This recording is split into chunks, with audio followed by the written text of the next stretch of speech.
Thank you for watching Why I Killed You TV. Please make sure to like, comment, share, and subscribe to this particular video on this particular YouTube channel. I would greatly appreciate it. So we're going to be talking about who is the 62-year-old man arrested and released in the Annie McCarrick case. So those of you who are not familiar with the case, Annie McCarrick was an American woman who went missing in Ireland back in 1993. This is a big update in the case that it stayed cold for over 30 years. Police in Ireland arrested a man in his 60s this week because they suspected he might be connected to Annie's disappearance.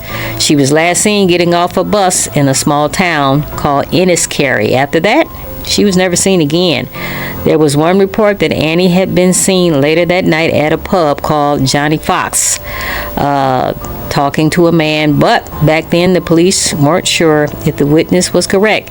Still, this recent arrest is a major update. I don't know how major it is because now he's released. Police also sealed off a house in the area called Clondalkin to investigate. They might even dig on the property. The people who live there in that house now have nothing to do with Annie's case. They are completely innocent. The police asked people not to fly drones near the house while they're searching. They also created a no-fly zone to keep drones out. Right now, police haven't told us what evidence led to the arrests, but we do know that back in 2023, Annie's mother wrote a letter to the head of the Irish police, Drew Harris, asking him to change the case from a missing person to a murder investigation. He agreed, and they started working on it again in secret.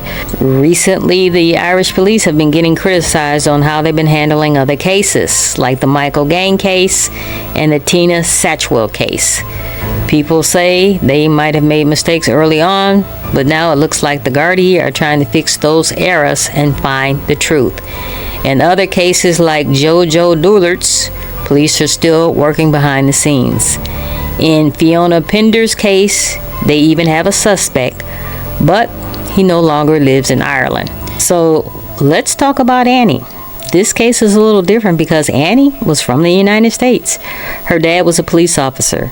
Some people think Annie might have told the man that she was talking to at the pub that her dad was a cop. And maybe that scared him. Maybe he was involved in something bad and he panicked. But nobody knows for sure. The man who was arrested is no longer in custody. He was held at the Dublin police station under a law that allows them to keep someone for questioning up to 24 hours. After that time passed, he was released without being charged. The Gardaí were clear that the people living in the searched home are not connected to Annie's disappearance. Even though the case is still unsolved, this arrest and now release is a huge step forward. It gives people hope that cold cases can still be solved, even after many years. Police are asking anyone who might know something, maybe someone who was scared to speak up back in 1993, to please come forward now. Annie's mother, who lives in America, deserves to know what happened to her daughter. Back in 1993, Annie was working at a Java cafe in the Ballsbridge area and living in Sandyford. On the day she vanished, she had gone shopping. Her bags were still in her apartment untouched. A friend saw her getting on the 44 bus, and they even waved at each other. Annie went upstairs on the bus while her friend stayed downstairs. That was the last confirmed sighting, Annie getting off the bus in Enniskerry. After that, the trail went cold. That one possible sighting at Johnny Fox's pub, where she was talking to a man, was really never confirmed. Annie wasn't seen with anyone on the bus, but it does look like she was going to meet somebody. Maybe it was someone from the cafe. Back then, there were no cell phones like they are today.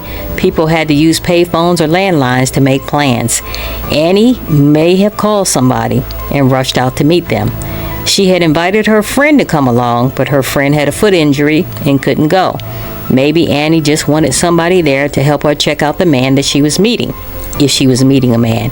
After that, she was never seen again. So, just to be clear, yes, a man in his 60s was arrested this week in the Annie McCarrick case, but he has since been released and no charges have been filed against him. So, in my personal opinion, it's going to be very hard to solve the Annie McCarrick case. Just look at it. It hasn't been solved in over 30 years. It's been a cold case. and you don't even have a body. However, in the case of Michael Gaine, you do have pieces of a body, but I'm not sure if the Gardaí is going to be able to solve that either. You're very welcome back. It is one of the cold cases that has haunted Ireland for decades, the disappearance of Annie McCarrick in 1993. Now, for the first time, a man has been arrested in connection with her case. Joining us to discuss the latest developments is Paul Quinn from Virgin Media News and former detective and author Alan Bailey, who was involved in the investigation, as well as many of the country's most high-profile cases. Gents, good to bring us the latest in the developments, because I think people were shocked to see another missing woman case. You were only just talking about Fiona Pender in the last couple of weeks. Fiona Pender was just 2 weeks ago, and now we're talking about Annie McCarrick. So just for, I suppose, to remind viewers, Annie McCarrick was 26 years old when she went missing. She was an American. She'd come here to Ireland as on a school trip. Her parents said she fell in love with the country. She came back to study in St. Pat's in Drumcondra, Maynooth in the late 1980s, and then moved permanently to Dublin in January 1993. She was working as a waitress and she was living in Sandymount. 3 months after she came to live here, she vanished without a trace, and she's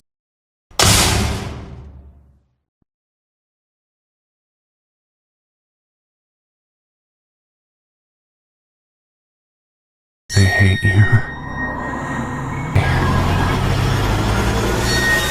You're gonna die. I don't want to do this.